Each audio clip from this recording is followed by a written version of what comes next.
I was privileged to serve as the chairman of the subcommittee 2008 and 2009 under the economic meltdown. I was one of the members, 3 of us governors and some other members with Mr. President as chairman.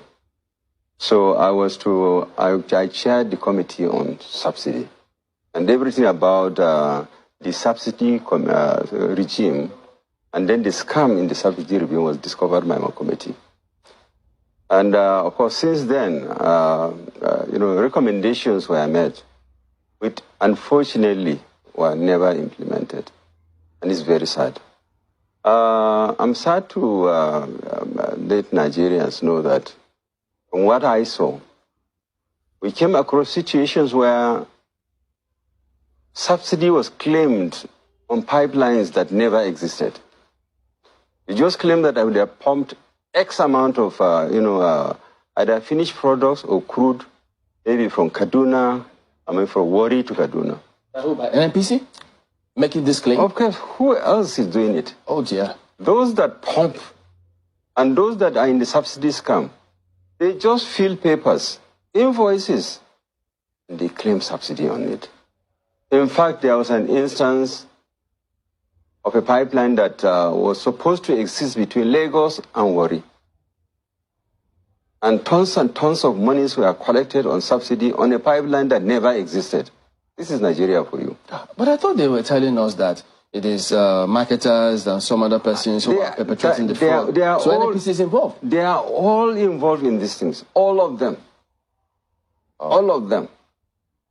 And I must sadly also report that, you see, Nigeria subsidy, if it's that part of it that is actually goes for the subsidy, we go on subsidizing sub-Saharan Africa and Central Africa, because the bulk of these products are smuggled out of this country.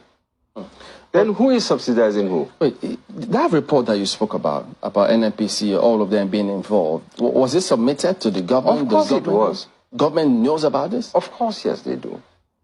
And attempts were made, but I'm telling you, it can be very frustrating in Nigeria to implement policies, especially where there are interests and a cabal that exists. It's just similar to what you have as this bunkering issue. Something not, it can be stopped, but you can't stop it. It can be stopped, but the political will to stop it is not there. There are so many interests that are involved there. And that's what is leading Nigeria to where we are today. That at a point in time during the Jonathan regime, I know we hardly were pumping up to 1 million barrels a day. And the prices kept crashing. Then how do you manage the economy that is dependent on oil? So the subsidy regime, like I said, should have gone way back in 2012, 2013. Should have gone.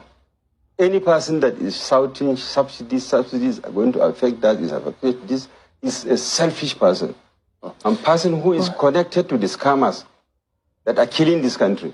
What you said is very shocking to a lot of Nigerians. Much as you say you are sad to tell, but yes, it's important that Nigerians know. And that means that all this while, the previous government and previous governments have been lying to Nigerians about this subsidy matter. I think so. They didn't have the political way to take the decisions to remove it. All this, they say, IMF is pushing us, IMF is that, World Bank is... That is not the issue. In fact, I have one of my friends who is in the oil industry. We traveled to China with him, one of the presidents of Nigeria. He told me, my brother, because we were discussing the subsidy issue, say, I'm a member of the economic team of Mr. President.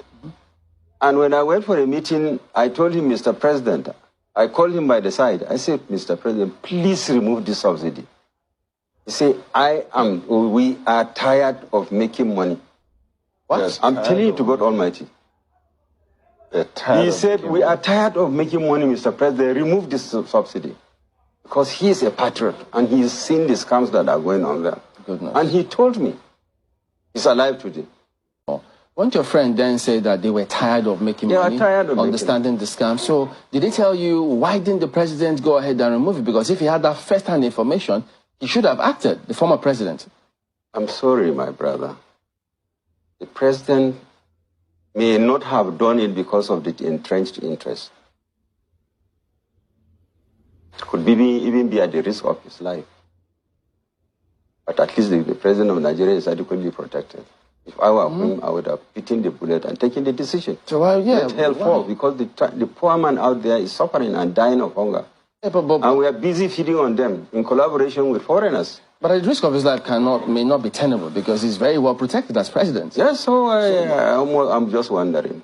Probably, I mean, the whole thing was maybe shrouded in something very cloudy that you cannot understand. Because why are you a worker? Why are you? You are there to take decisions on a daily basis. And this decision can be right or wrong. You have the right to take those decisions. And you see a good